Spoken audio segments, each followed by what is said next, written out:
अस्सलाम वालेकुम। मेरा नाम है शेख उस्मान गनी और आप देखें मेरा ऑफिशियल चैनल शेख उस्मान गनी। आज का हमारी वीडियो का टॉपिक का पाकिस्तान में गोट फार्मिंग नाकाम क्यों। उसका पार्ट टू बना रहे हैं। पार्ट वन बहुत लंबा हो गया था, उसमें पूरे में कवर नहीं कर पाया था, इसलिए पार्ट टू बना दिया ताकि वीडियो की लेंथ ज़्यादा ना हो जाए। हमने वहाँ से छोड़ा था कि पहला ब्रीड क्यों तबाह हुई, कि ब्रीड के ऊपर कोई डेवलपमेंट पे कोई काम नहीं किया गया, शो क्लास ब्रीड को तरजीह दी गई और उसके ऊपर गलत प्रैक्टिसेस के मेलों नुमाइशों में लेकर जाकर जो ब्रीड बची थी उसको महंगे दामों खरीद के आम फार्मर की रेंज से निकाल कर मंडी नुमाइशों में लेकर जाके उसको तबाह बर्बाद कर दिया। महंगा खरीदा, उसके बाद उसको मार दिया। इस चौथे नंबर पे व्यापारी आए जिन्होंने कुर्बानी गए, किसी ने सुन्नत नबी पूरी करनी थी, दूध का काम करना था, घर में दूध इस्तेमाल करना था, उसको गलत चीज़ बता के गलत पैसों में दी। या तो सस्ती दे दी बहुत, भाई 45,000 की दे दी, कहते 3 किलो दूध देगी, घर पे आके 3 पाव नहीं देती। या 1 लाख रुपए की भी दे दी, उसको बोला 4 किलो दूध देगी, वो घर पे आके 1 किलो भी नहीं देती। ठीक है। और उसके अंदर मसाइल बहुत से होते हैं, उसका या तो थन ऊपर नीचे होता है या उसके अंदर कोई नुक्स होता है, ब्रीडिंग के अंदर हीट भी नहीं आती, ये सब उसको पता होता है व्यापारी को, इसलिए वो आपको औने पौने दामों में बेच देता है। आप फार्म से इसलिए लेते, आपको महंगी मिलती है। आप बोल रहे मंडी में मुझे 4,000, व्यापारी कह रहे हैं जी 4 किलो दूध देगी, 1 लाख रुपए की बकरी है, वो 80,000 में दे देगा फाइनल। फार्म वाला कह रहा है मैं 1.5 लाख रुपए की बकरी दूंगा, 3 किलो या 3.5 किलो दूध देती है, आप कह रहे नहीं। आपको पता है कि वो 4 किलो दूध नहीं देगी, लेकिन दिल को खुश करने के लिए आपको अच्छा लगता है, आप कहते नहीं यार 80,000 वाली लेके आ रहा हूँ मैं। फिर आप उसका नतीजा भी देखते हैं, फिर आप व्यापारी को 4 गालियाँ देते हैं, 4 गालियाँ बकरी को देते हैं, 4 उसको देते हैं जिससे आप खाना चारा ला रहे थे उसने अच्छा नहीं दिया, और आपको डॉक्टर नमूने मिल जाते हैं आसपास के, फलाना दिया चारा अच्छा नहीं दिया, दाना अच्छा नहीं दिया, इसलिए तुम्हारी बकरी खराब हो गई। वो उसके ऊपर डिटेल रिसर्च नहीं करते, शौकीन होता है,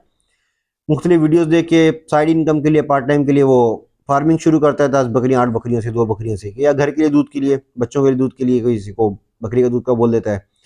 वो अपनी फार्मिंग पे डिसाइड होता है। और कोई ऐसी वीडियो जब देखता है किसी को गुड फार्मिंग कर रहा है या कोई वीडियो में देखता है तो उस पर जाके सलावातें सुनाता है कि ना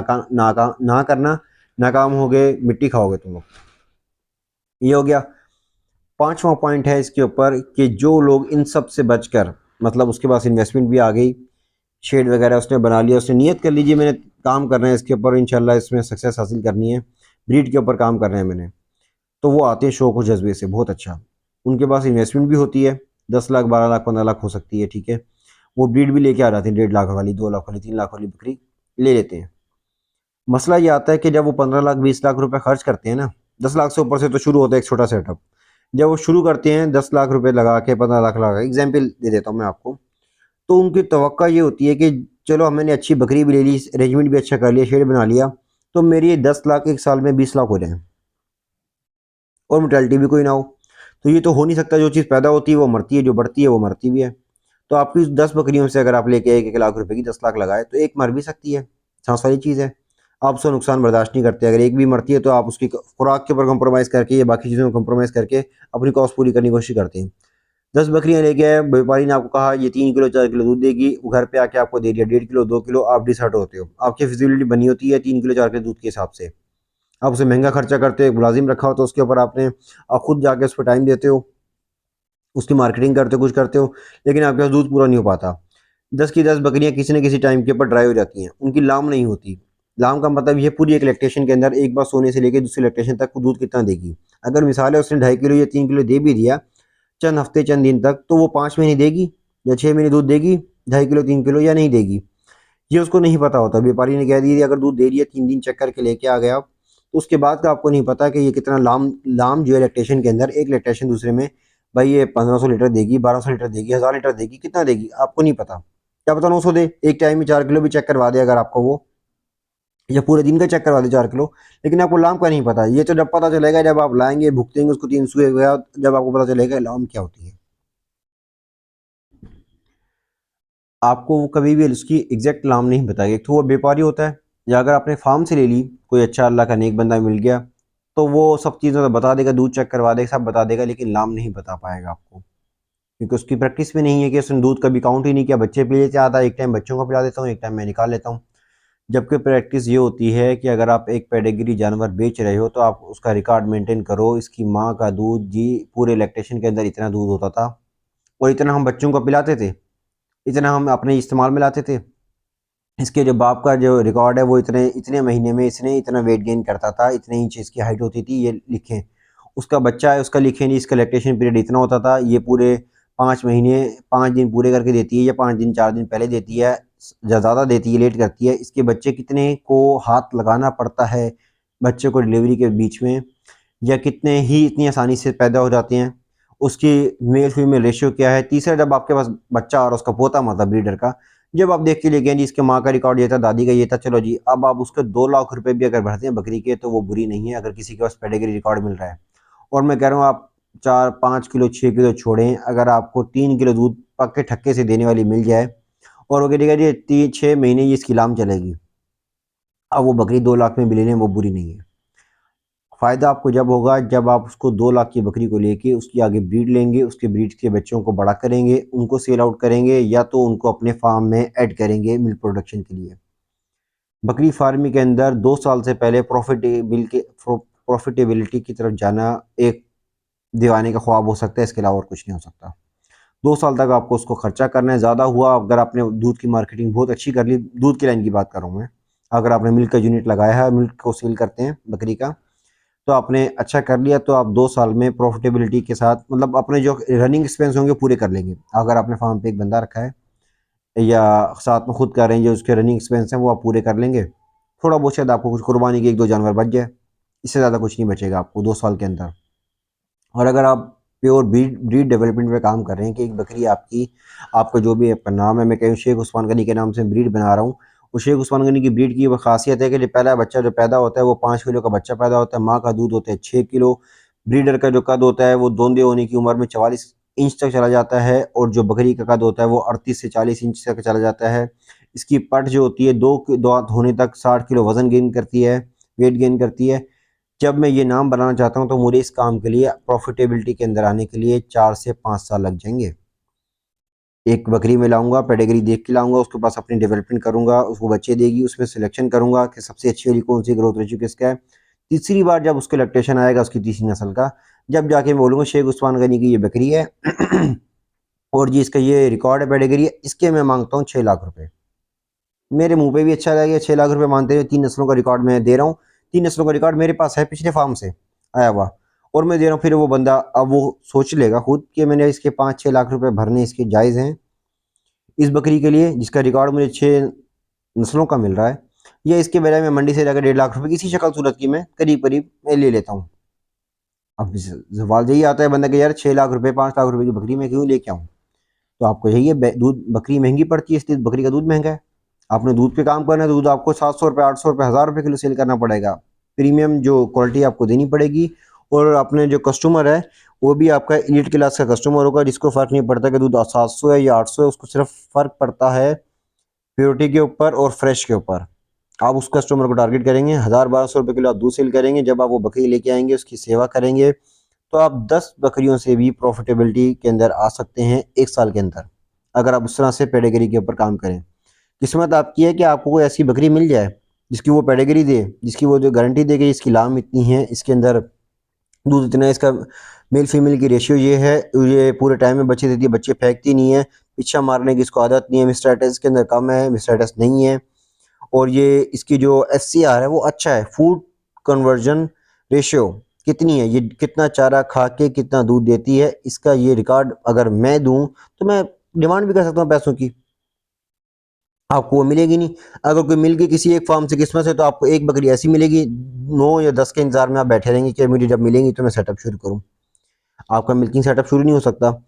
पाकिस्तान के अंदर जो मिल्क का जो काम चल रहा है वो सिर्फ उन चरवाहों का चल रहा है जो कि दूध गाय भैंस के रेट के ऊपर सेल कर देते हैं और बच्चे कुर्बानी के लिए पालते हैं और अपना खर्चा जो है वो चराई से निकालते हैं,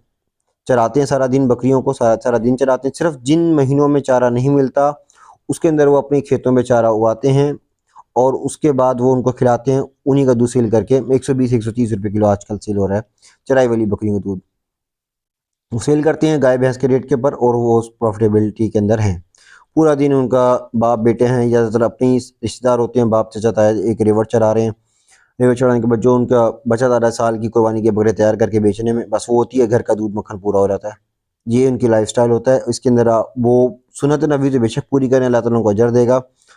उस बकरी की खिदमत नहीं कर रहे, ना उस नस्ल की खिदमत कर रहे हैं। 2 2 किलोमीटर 3 3 किलोमीटर चलाते हैं, उसको लेके जाते हैं चराने के लिए। कितना उसको घास मिलता है, कभी पेट भरता है कभी नहीं भरता। और जिन दिनों में सिर्फ चारा नहीं होता, सिर्फ उन दिनों में उनको वो अपने जो खेत का होता है चारा लूसन वगैरह वो खरीद के या तो अपना उगाया हुआ होता है, मकई वकई जो भी चीज़ उनको मिल गई उन लोगों को खिलाना। उनको ये नहीं फ़र्क पड़ता कि इस मौसम में ये चारा खिलाना चाहिए या नहीं। पांचवा पॉइंट आता है, बकरी अगर आप लेके आ गए पेडिग्री अच्छी, आपने फार्म मैनेज कर लिया सही, ठीक है, आपको बकरी की खुराक उसका मिजाज का पता होना चाहिए कि ये बकरी किस किस्म की है, इसका क्या करेक्टरिस्टिक है और ये क्या रिजल्ट देती है किस खुराक के ऊपर। आप अच्छी भी लेके आ गए, महंगी भी लेके आ गए, रिजल्ट वाली बकरी लेके आ गए, पक्की ठक्की लेके आ गए जी 6 किलो दूध वाली 4 किलो दूध वाली, और आपने प्रैक्टिस वही शुरू कर दी कि बच्चे में छिलके डाल दूँ, या 60 रुपये में बकरी पालने वाला जो चारे फार्मूले वनडे मिल रहे हैं, फेसबुक व्हाट्सएप पे यूट्यूब के ऊपर ग्रुप्स में वीडियो चल रही हैं, आपने वो तूड़ी के ऊपर गुड़ का शीरा डाल रहे हो और चोखा डाल रहे हो, बच्चे कुछ ही सब्जियां डाल के उनके ऊपर वो डाल रहे हो और कह रहे हो कि मुझे दूध इतना मिल जाए। तो माजरत के साथ ना तो आपको दूध मिलेगा, और अगर वो प्रेग्नेंट है तो वो अबॉर्ट भी कर जाएगी, और अगर उसने बच्चे दे भी दिए तो ना तो वो बच्चों को पाल पाएगी, ना ही उसके बच्चे उस तरह का रिजल्ट दे पाएंगे जो उसकी माँ का रिजल्ट है, जितना उसकी हाइट है, वेट है, लेंथ है, जितना उसका मिल्क रिकॉर्ड है। उनको दूध ही नहीं मिलेगा, उनको पूरे न्यूट्रिएंट्स ही नहीं मिलेंगे, पूरे मिनरल्स ही नहीं मिलेंगे उनके जब वो माँ के पेट में होंगे। बकरी को अपनी जान बचाने के लाले पड़े होंगे कि मैं अपना खा के पूरा करूँ, ये जो पेट में बच्चे हैं 2 3 हैं 4 हैं उनको पूरा करूँ। हम शौक तो होता है बड़े बड़े पेट की गब्बन बकरी लेके आ रहे थे आखिरी स्टेज के ऊपर। सबसे पहली बात तो ये आखिरी स्टेज के ऊपर आपको बकरी नहीं खरीदनी चाहिए, 1 महीना जब उसका रहता हो आपको बकरी को सफ़र नहीं करवाना चाहिए। ट्रेन में हो, बस में हो, कारों की इतनी तरह से सफ़र नहीं करना चाहिए आपको। आप लेके आ जाते हो, बेचारे बच्चों का कुछ ना किसी की नाट टूट जाती, कुछ हो जाता है, मसला होता है आपका, उसको क्लेम करते हो जी आपने बकरी गलत दी। आप पागल हो, आप बकरी लेके आ रहे हो, आखिरी दिनों की बकरी है, 15 दिन की 20 दिन की रहती है, आप उसकी बकरी उठा के लेके आ रहे हो, कह रहे हो जी मेरे पास बस आते ही मुझे प्रॉफिट मिल जाए, नर मादर इतने मेरे नसीब का सौदा। इसके बजाय सबसे अच्छी प्रैक्टिस ये है, या तो आप अपने सामने किसी अच्छे ब्रीडर से क्रॉस करवा के बकरी जब ठहर जाए उसी के बाद ठहरवा लें, खर्चा दे दें उसको चंद पैसे। जहाँ आपने 1 लाख की बकरी ली है उसको 15-20 हज़ार खर्चा और दे दें, 3 महीने जब कंफर्म प्रेगनेंट शो कर जाए जब आप लेके आएँ, आपको पता होगा आपने किस ब्रीडर से लगवाई है, उसके रिकॉर्ड क्या है, आपके पास वो रिजल्ट आएगा, उसको 3 महीने और सेवा करने का आपको कुछ मिलेगा जो बच्चा मिलेगा। और नहीं पॉसिबल तो आप बच्चे की डिलीवरी की हुई हो बकरी ने, नर मादा देख के कि नर है कितने हैं, रेशियो कितनी है, फीमेल है तो कितनी है, वेट कितना है, पैदाइशी वजन कितना है उसका, 4 पैसे ऊपर भर दें, 1 लाख की खरीदें 1,10,000 दे दें, 2 लाख की खरीदें 2,20,000 दे दें, 4 पैसे ऊपर दें, प्रेग्नेंट बकरी ना लेके आएँ। आपको कुछ नहीं पता कि इस बकरे से लगी है, ये जिंदा बच्चे कितने हैं, मुर्दा कितने हैं पेट के अंदर, मेल फीमेल क्या रेशियो है, आपको कुछ नहीं पता, या किस रिकॉर्ड के ब्रीडर से लगी है, ब्रीडर दिखा दिया उसे तस्वीर ये इससे लगी थी, अब उसी के बच्चे उसके करेक्टरिस्टिक के ऊपर जाते हैं या नहीं जाते आपको कुछ नहीं पता, आप लेके आते हैं। 4 पैसे भर दें, आप वो कह रहे हैं जी 3 मादा 3 नर है, ठीक है, आप नर छोड़ना चाहते हैं नर छुड़वा दें, फीमेल रखना चाहते हैं फीमेल लेके आप बच्चे हुई हुई बकरी लेके आएँ जिसको कम से कम 1 महीना हो गया हो, फिर सफ़र करवाएं। सर्दियों में कभी भी प्रेग्नेंट बकरी ना लेके आएँ, अगर उसने बच्चे दिए, आप नए फार्मर हैं, आपके बच्चे नहीं बचेंगे, आपके बच्चे उस वक्त नहीं तो 1 डेढ़ महीने में मर जाएंगे ठंड से, आपको केयर नहीं करनी आएगी। बच्चों को, बकरी के बच्चों की केयर इतनी है, हमला बकरी के बच्चों की, जिसने डिलीवर ताज़ा किया है, ताज़ा सुई है बकरी, जैसे इंसान के बच्चे की वो केयर की जाती है। फीडर से उसको दूध पिलाना है तो साफ़ सुथरा करके पिलाना है और हर बार उबाल के पिलाना है। पुराना फीडर रह गया अगर बाहर खुला हुआ 2 घंटे तक उसमें दूध खटास आ गई दूध के अंदर, तो उसको दोबारा बॉयल करके आपने फीडर देना है। उसको अच्छा मिनरल वाटर नहीं, साफ़ पानी बॉयल आप देना चाहें तो पानी डाल के उसमें दूध में मिक्स करना है अगर आपने, तो साफ़ पानी में वो बॉयल करके दें, नहीं कि टूटी का पानी आ रहा है वो पिला दें। डायरिया हो जाता है, बच्चे मर जाते हैं। बकरी लेके आप 2 लाख रुपए की, बच्चे उसने 3 दिए, 3 महीने नहीं आपके पास बच पाए, डायरिया से मर गए, क्या बचा आपके पास बकरी का? बकरी ने दूध सुखा दिया, आपके पास खुराक चेंज हुई, एनवायरनमेंट चेंज हुआ, आपका दूध सूख गया बकरी का। इस वजह से पाकिस्तान में नाकामी है फार्मिंग की। बकरी बहुत अच्छी है अगर आप उसको उसके स्टैंडर्ड के ऊपर काम करें। अगर वीडियो आपको अच्छी लगी हो तो शेयर ज़रूर कीजिएगा और मुझे इस पर फीडबैक दीजिएगा। जज़ाकल्लाहु खैर व अहसनुल जज़ा।